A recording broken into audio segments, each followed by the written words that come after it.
Hello, ici Stéphane et bienvenue sur la chaîne VDR Lifestyle. Dans cette petite vidéo, on va parler de la zone de confort. Ou plutôt, on va voir pourquoi et comment sortir de sa zone de confort. C'est parti.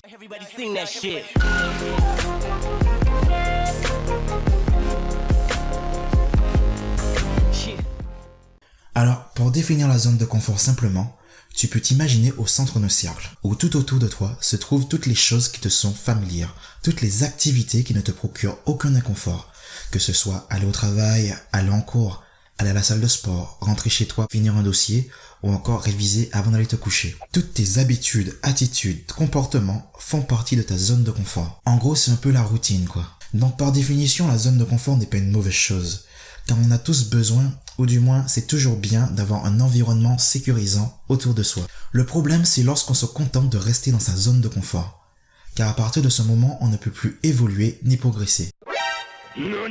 Beaucoup de personnes qui ne sortent pas de leur zone de confort se plaignent de ne pas réussir à atteindre leurs objectifs personnels, ce qui est normal. On ne peut pas espérer un résultat différent en faisant toujours la même chose. Pour atteindre ses objectifs, découvrir de nouvelles choses, il est primordial de sortir de sa zone de confort.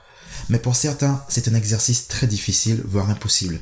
Pourquoi ? Tout simplement à cause de la peur de l'échec, la peur de l'inconnu, ou encore la peur de ce que diront les autres sur ce qu'on entreprend. Donc face à toute cette pression, la plupart des gens préfèrent mettre de côté leurs rêves, leurs ambitions, leurs envies, et restent prisonniers de leur zone de confort. As-tu vraiment envie de suivre un chemin prédéfini toute ta vie avec l'impression de ne pas avoir réalisé ce qui te plaisait réellement ? J'imagine que non. Alors, lance-toi. Cependant, sortir de sa zone de confort ne se fait pas subitement juste en claquant des doigts. Il faut y aller progressivement. Donc pour ce faire, tu peux par exemple te lancer des petits challenges régulièrement. Imaginons que tu sois de nature timide ou réservée. Un très bon challenge pour toi serait par exemple d'engager une discussion avec un inconnu, que ce soit pour demander un simple renseignement ou par pure séduction, comme tu veux. Et au fur et à mesure que tu le feras, tu vas te rendre compte que les autres sont comme toi, c'est-à-dire de simples êtres humains avec leurs propres peurs et anxiétés face à certaines situations. Donc que ça ne sert à rien de stresser quand tu dois prendre la parole en public ou quand tu dois engager une discussion avec un groupe de personnes. Okay. Mais cela dit, vu qu'on est tous différents, on possède tous notre propre zone de confort. Donc c'est à toi de déterminer ces petites actions qui seront pour toi des challenges par rapport à ce que tu as l'habitude de faire. Ces petites actions sont très importantes, car à force de les faire régulièrement, elles vont devenir pour toi des habitudes.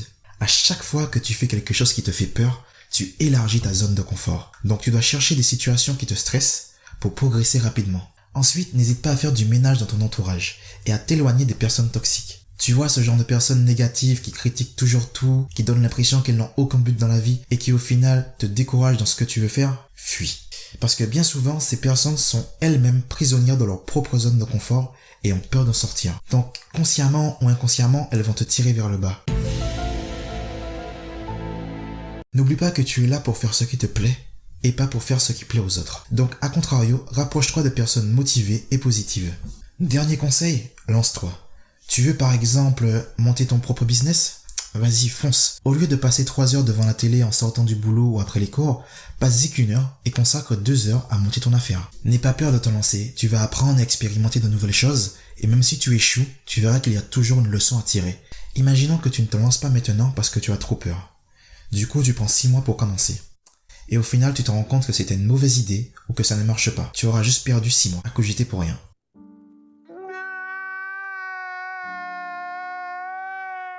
En te lançant maintenant, ça t'évite de perdre du temps. Car rappelle-toi, le temps est précieux.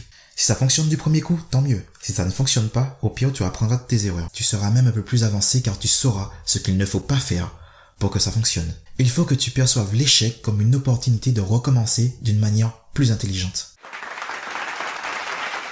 En bref, on ne sait jamais où quelque chose peut nous conduire. Donc si tu as envie de te lancer, n'hésite pas et fais-le tout de suite. Pour conclure, sortir de sa zone de confort n'est donc pas la bonne formulation. Le bon terme serait élargir sa zone de confort. Car au final, on ne perd pas ce qui est acquis, mais au contraire, on développe nos connaissances et on s'enrichit avec d'autres choses. N'aie pas peur du changement. Fais taire la petite voix dans ta tête qui te dit « Non, ne fais pas ça, c'est trop risqué » ou encore « Non, ne fais pas ça, tu vas te ridiculiser ». Chut, arrête, stop. Et surtout, dernière chose, n'oublie pas que pour atteindre tes objectifs, tes motivations doivent être bien plus fortes que tes peurs. Voilà, c'est tout pour cette petite vidéo sur la zone de confort. Si elle t'a plu, n'hésite pas à laisser un like, à t'abonner. Et sur ce... Do it! Just do it! Peace.